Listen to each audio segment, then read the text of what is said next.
Welcome to my channel பக்தி Karur TV வாழ்வின் அனுக்கிரகம். அனைவருக்கும் அன்பான வணக்கங்கள். அகத்தீஸ்வர் இது ஜோதிட வித்யாலயா நடத்தும் 7வது மாத சிறப்பு கருத்தரங்கம் வெற்றிகரமாக நடைபெற்றுட்டு இருக்குது. எனக்கு இன்றைக்கி ஒரு பேசுகிறதுக்கு இந்த மேடையை வாய்ப்பு அளித்த அவருக்கு என்ன மனமார்ந்த நன்றியை தெரிவித்துக் கொள்கிறேன். இந்த ஜாதகம் பார்க்க என்கிட்ட வந்தார்.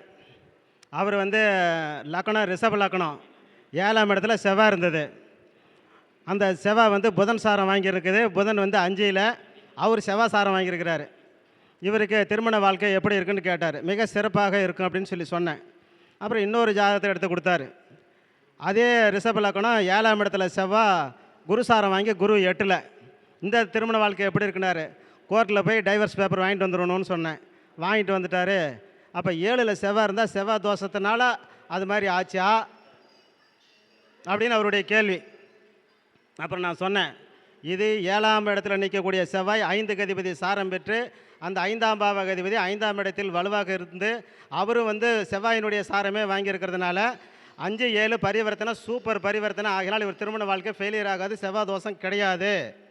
அடுத்தவருக்கும் செவ்வாய் தோஷம் கிடையாது. ஆனால் சாரநாதன் 8க்குரியவராக இருந்து அந்த விசாக நட்சத்திரம் 4ஆம் பாதத்தில் செவ்வாய் ரிஷப லக்கணத்துக்கு இருந்து அவர் 8ஆம் இடத்துல இருந்தனால 8ஆம் இடத்து பலனை 7ஆம் இடத்துக்கு கொடுக்குது.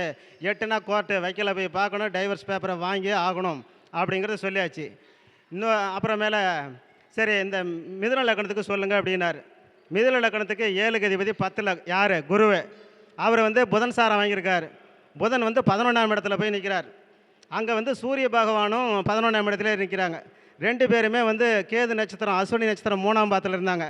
இவங்களும் 2 பேரும் 7ஆம் இடத்துக்கு 9-10 லக்கணத்துக்கு அதே மாதிரி இது சூரியனும் புதனும் 11ஆம் இடத்துல இருக்காங்க. 2 பேரும் உயிருடன் இருப்பாங்க. ஆனால் 2 பேர் பிரிஞ்சு இருப்பாங்க அப்படின்னு சொல்லி சொன்னேன். ஆமாம் 2 பேர் பிரிஞ்சிருக்காங்க அப்படின்னு. அப்படி எனக்கு நீங்கள் ஜோதிடம் சொல்லிக் கொடுங்க அப்படின்னாரு. அதாவது ஒரே நபர் 3 ஜாதத்தை கொண்டாந்து கொடுத்துட்டு நீங்கள் ஜோதிடம் சொல்லிக் கொடுங்க, 3க்குமே 3 விதமான பலன் சொன்னீங்க, இது எப்படி சொன்னீங்கன்னார். இதை தான் நீங்கள் புரிஞ்சுக்கணும். மிதுன லக்கணத்துக்கு 7ஆம் இடத்துல அதிபதி குருவு. அவர் 10ஆம் இடத்துல நின்று சாரம் கொடுத்தவன் இது மேசத்தில் நின்று கேது நட்சத்திரம் 3ஆம் பாதம், சூரியனும் 3ஆம் பாதம். அப்புறம் 2 அஸ்தமனமாகி போச்சு. அஸ்தமனமாகி போச்சுன்னா என்னாச்சு? ஓம வெடியாகி போச்சு.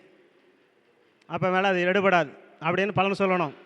மேச லக்கணத்துக்கு 7ஆம் இடத்தில் செவ்வாய் குரு சாரம், குரு 9ல் தனுசில்.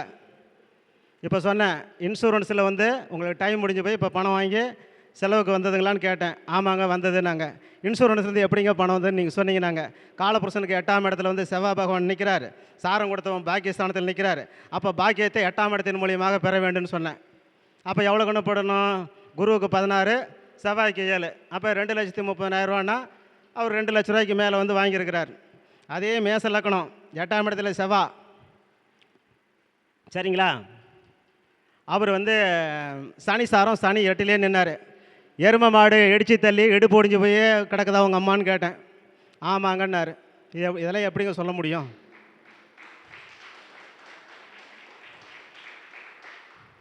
சரிங்களா? மேச லக்கணம் 4ஆம் இடத்துல செவ்வாய் சனி சாரம் வாங்கியிருக்கார். சனி 8ல். அங்கே சந்திரனும் இருக்கிறாரு கடகத்தில். அவர் குரு சாரம் வாங்கியிருக்கார். இப்போ இந்த அம்மாவை கேட்டேன், உங்கள் அம்மா மாரியம்மன் கோயில் கிணத்துல போய் விழுந்து சாவறதுக்கு முயற்சி பண்ணதான்னு கேட்டேன். மாரியம்மன் கோயில் கிணத்துல போய் விழுந்துருச்சு. எப்படி விழுந்துச்சு சொல்லுங்கள் பார்க்கலாம். லக்கணாதிபதி 4ல், சாரம் கொடுத்தோம் 8ல், நீர் ராசியில் உயிர் போகணும்னு அந்த அம்மாவுக்கு விதி.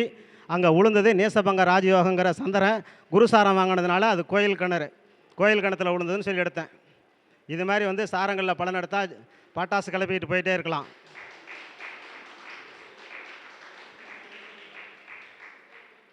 மிதுன லக்கணம் 10ல் குருவு, புதன் சாரம், புதன் 12ல். எல்லா டேட் ஆஃப் பர்த்தும் என்கிட்ட இருக்குது. எந்த டேட் ஆஃப் பர்த்து எல்லாம் வேணும்னா எல்லாமே என்கிட்ட இருக்குது. இங்கே ஒன்றும் டுபாக்கூர்லாம் சொல்கிறதுக்கு நான் மேடைக்கு வர கிடையாது. இல்லைங்க, இதை மைக்கு வரலங்கிறாங்க. வருதா? சரி வந்தா சரி, ரைட், ஓகே. மிதுன லக்கணம் 10ஆம் இடத்துல குருவு. அவர் புதன் சாரம் வாங்கி புதன் 12ஆம் இடத்துல. இதுக்கு பலன் எடுக்கணும். 7ஆம் இடத்த அதிபதியும் குரு தான். சாரம் கொடுத்தவன் 12ஆம் இடத்தை குறி காட்டுறான். 10ஆம் இடத்த அதிபதியும் குரு தான். சாரம் கொடுத்தவன் 12ஆம் இடத்தை குறி காட்டுறான். கூட்டு தொழில் சேர்ந்து 1,60,00,000 லாஸான்னு சொன்னேன். ஏதோ ஒரு பிஸ்னஸ்ன்னு சொன்னால் அது வெளியே சொல்லக்கூடாதுன்னு சொன்னார். அதனால் நான் சொல்லலை. 2 கோடி ரூபா அவருக்கு பிஸ்னஸ் அவுட். 10ஆம் பாவகத்து அதிபதி நின்ற நட்சத்திர அதிபதி 12ஆம் பாவகத்தை குறிகாட்டுகிறது. 7ஆம் பாவகாதிபதி என்ற நட்சத்திராதிபதி 12ஆம் பாவத்தை குறிகாட்டுகிறது. அப்போ நண்பர்களுடைய ஆலோசனை கேட்டு செஞ்ச தொழில் ஒன்று காட்டி அப்படின்னு சொல்லி சொன்னேன். சரின்ட்டார். அதுக்கு அடுத்தது அவருக்கு சுக்கிர திசை வரும்போது லக்கணத்தில் சுக்கிரன் இருக்கிறார். அந்த சுக்கிரன் குருசாரம். சுக்கிர திசை எப்படி இருக்குன்னு கேட்டார். ஒரு 10 ஜோசியர்கிட்ட கேட்டு வாயா அப்புறமேல பதில் சொல்கிறேன்னு 10 ஜோசியர்கிட்ட போய் கேட்டு வந்ததில் ஒரு 6 பேர் வந்து 5க்கு அதிபதி சாரம் வாங்கியிருக்குது எக்ஸலண்ட்டாக போகும்னு சொல்லியிருக்காங்க. ஒரு 4 ஜோசியர் வந்து சுத்தமாக உங்களுக்கு அவுட் ஆகிடுன்னு சொல்லியிருக்கார். என்னை வந்து கேட்டார். 4 ஜோசியர் சொன்னது தான் கரெக்டு. 12க்குரியவன் 10க்கு அதிபதி நட்ட நட்சத்திராதிபதி 12க்குரியவனுடைய சாரம் பெற்று சாரநாதன் 10ஆம் பாவகத்திலே வந்து அமர்ந்திருப்பதனால இந்த லக்கண சம்பந்தம் இது சுக்கிரன் வந்து அமர்ந்திருக்கனால லக்கணத்தில், அதாவது மிதுன லக்கணம், லக்கணத்தில் சுக்கிரன், அவர் குரு சாரம் வாங்கியிருக்கிறாரு. அப்போ 12க்கு அதிபதி 10க்கு அதிபதி சாரனால இந்த சுக்கிர திசை முடிகிறவரெல்லாம் சொந்த தொழில் செய்யக்கூடாது, முதல் போட்டு செய்யக்கூடிய தொழிலெல்லாம் தூக்கி எறிஞ்சிட்டு வந்தீங்கன்னா வாழ்க்கையில் பாஸ். ஜோதிடமெல்லாம் முழுமையாக தெரிஞ்சுக்கிட்டு சொல்லுங்கள். சொன்னீங்கன்னா அந்த ஜோதிட கலை நல்ல கலை தான், எல்லோரும் பாராட்டுவாங்க. அரையும் குறையமாக நம்ம சொல்லிக்கிட்டு இருக்கிறதுனால தான் ஜோதிடருக்கு சில இடத்துலலாம் ஒரு சர்க்கிள்கள்லாம் ஏற்படுது. அதனால் இது மாதிரி மீட்டிங்க்கு போங்க, நிறைய பேர் பேசுகிறதெல்லாம் வந்து கேளுங்க, உங்களுக்கு சரிப்பட்டு வந்துடும். சரிங்களா? இப்போ வந்து துலா லக்கணத்துக்கு ஒருத்தருக்கு ஒரு பெண்ணுடைய ஜாதகம் 8 மாதம் ஜாதகம் வந்தது. 4ஆம் இடத்துல வந்து சனி பகவான் நிற்கிறார். சாரம் கொடுத்தவன் 6ல் நிற்கிறாரு சூரியன்.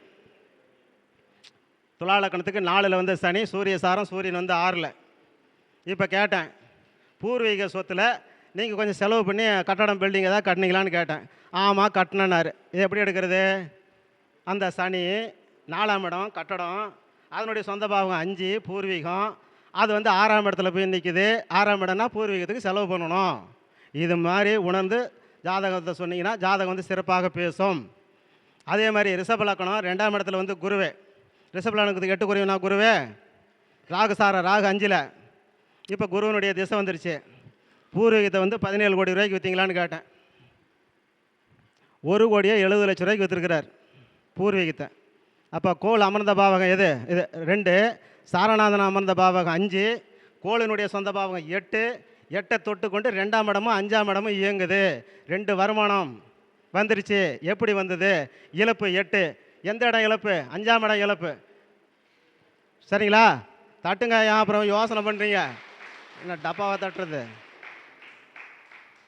இது மாதிரி வந்து சார பலன்களை இல்லை தான் நான் போகிறேன், நான் வேறு எந்த பலனுக்கும் நான் போக மாட்டேன். யார் எங்கள் மீட்டிங்கில் பேசினாலும் எந்த ஒரு ஆப்ஷனையும் நான் வந்து பார்க்கவும் மாட்டேன், கேட்கவும் மாட்டேன். நான் வந்து சரியான ரோட்டில் நான் போயிட்டு இருக்கிறதுனால எனக்கு ஏதாவது திசை திருப்பி விட்டாங்கன்னா அப்புறம் நானும் குழப்பமாயிடுவேன்னு சொல்லிவிட்டு என்னுடைய ரூட்டில் தான் நான் போகிறேன். யூடியூப்பில் எல்லோரும் பேசுகிறாங்க, பிடிக்கிறாங்க. நான் எந்த சேனல்லையும் பார்க்குறதில்ல, யார் பேசுகிறதையும் கேட்குறதில்ல. திமிரு பிடிச்சவன அல்ல நான் போகிற ரூட்டை என்னை மாற்றி விட்டுட்டாங்கன்னா எனக்கு சங்கடங்கள் ஆகிடுன்னு சொல்லிவிட்டு நான் வந்து என்னுடைய ரூட்டில் மட்டும்தான் நான் போயிட்டுருக்கிறேன். நான் வந்து இந்த மற்ற மாதிரி நிறையா சிஸ்டங்கள் அதெல்லாம் நிறையா இருக்குது. அந்த மாதிரி சிஸ்டத்தெல்லாம் பயன்படுத்தினோம்னா நம்ம ஜாதகம் சொல்ல முடியாது. எளிமையான சிஸ்டத்தை தான் எடுத்துக்கணும். இப்போ ஒருத்தர் சொல்கிறாரு, அதாவது எண்கணிதம் சொல்கிறாரு, அதை மட்டுமா டீப்பாக போகிறாரு. ஆழமாக போனால் மூச்சு விட முடியாது.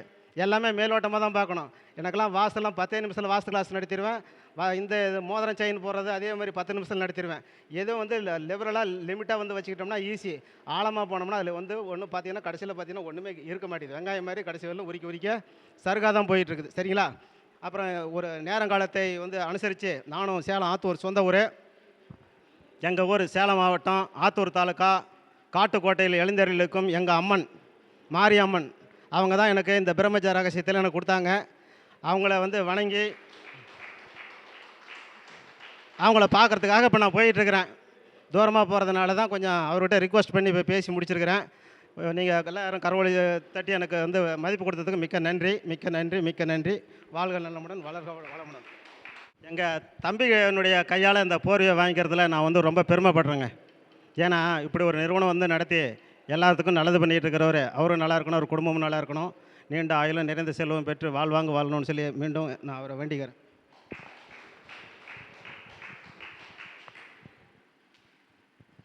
அதாவது ஐயா பேர்லேயும் சூரியன் இருக்காங்க, என் பேர்லேயும் சூரியன் இருக்கு. சரிங்களா? ரவினா சூரியன், அப்படி தானே? ஓகே. அப்போ அவங்க ஐயா வந்து சூரியன் சுந்தரராஜன் பேர் வச்சுக்கிட்டாங்க. சரிங்களா? ஆனால் இந்த சூரியன்னா உண்மை விளங்கி அப்படின்னு பேர். சரியா? புகழுக்கான கிரகமும் அதுதான், தற்பெருமைக்கான கிரகமும் அதுதான், சொன்னதை செஞ்சு காட்டுற கிரகமும் அதுதான். சரிங்களா? சொன்னதை செஞ்சு காட்டுற கிரகமும் அதுதான். புரிஞ்சுக்க. அதே மாதிரி ஒரு செயல் எடுத்துட்டாங்கன்னா கண்டிப்பாக எத்தனை மேடு பலம் வந்தாலும் சரி கடைசியில் வெற்றியில் முடிகிற கிரகம் சூரியன் தான். நல்லா ஃபஸ்ட்டு புரிஞ்சுக்கணும். அதுக்கு உதாரணமாக சொல்லணும்னா இன்னைக்கு வந்து ஐயா வந்து முன்னாடியே நான் அவரை அழைக்கும் போதே சொன்னார், என் சார்பில் 12 பேர் வருவாங்க அப்படின்னு சொல்லி தான் விழாவே ஆரம்பித்தோம். நல்லா ஃபஸ்ட்டு புரிஞ்சுங்க. அதே சொன்னது மாதிரி கரெக்டாக செஞ்சு நடந்துச்சு இன்னைக்கு. சரிங்களா? அவர் பேச்சுக்கு இணங்கி பாலக்கோட்டிலேருந்து, அதாவது தருமபுரி டிஸ்ட்ரிக்ட்லேருந்து வந்திருக்காங்க. சரிங்களா? அப்போ இதெல்லாம் வந்து உன்னதமான அவர் ஸ்டூடெண்ட்டுக்கு நிறைய பேர் இருக்காங்க. சரிங்களா? அவங்கள அனைவருக்குமே என்னுடைய மனமார்ந்த நன்றியை தெரிவிச்சுக்கிறேன். ஆளுக்கு ஒரு பலம் இருக்குன்னு சொல்லுவாங்க இல்லைங்க, அந்த பலம் யாருக்குன்னா சூரியனுக்கு மட்டுமே. எந்த கிரகத்துக்கு வேணால் மறைவு இருக்கலாங்க, சூரியனுக்கு மறைவே கிடையாதுங்க. நல்லா வச்சு புரிஞ்சுங்க. ஏன்னா மறைஞ்சிருக்கிற பொருளே வெளியே கொண்டு வர சூரியன் தான். நல்லா வச்சு புரிஞ்சுங்க. ஒரு வெள்ளாமை இருந்தாலும் சரி, ஒரு முன்னேற்றம் இருந்தாலும் சரி, ஒரு பவராக இருந்தாலும் சரி, வெளிக்காட்டுறதுக்கு சூரியன் தேவை. சரிங்களா? அப்போ சூரியனுக்கு மறைவே கிடையாது அப்படிங்க அர்த்தம் உண்டு.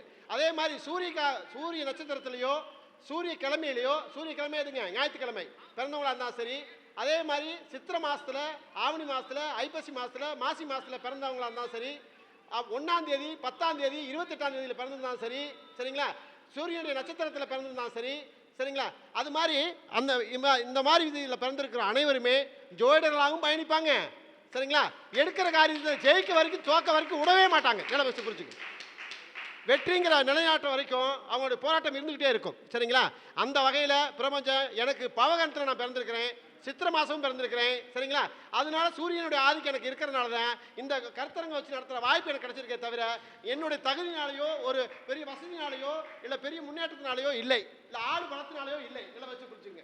உண்மையாலுமே கர்ணத்தினாலையும் நாம் பிறந்த மாதம் சித்திரை மாதத்தினால மட்டுமே ஒரு தலைமை பொறுப்பில் இருக்கிறதுக்கான அதிகாரம் கொடுக்குது ஆண்டவன். நல்லா வச்சு புரிஞ்சுங்க. சரிங்களா?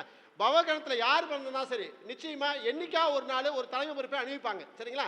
அதில் ஐயாவும் பவகரணம், நானும் பவகரணம். நல்லா வச்சு புரிஞ்சுங்க. சரிங்களா?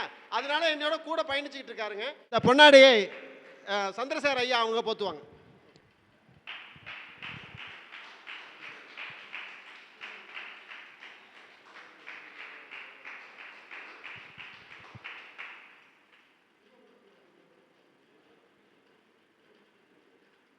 போல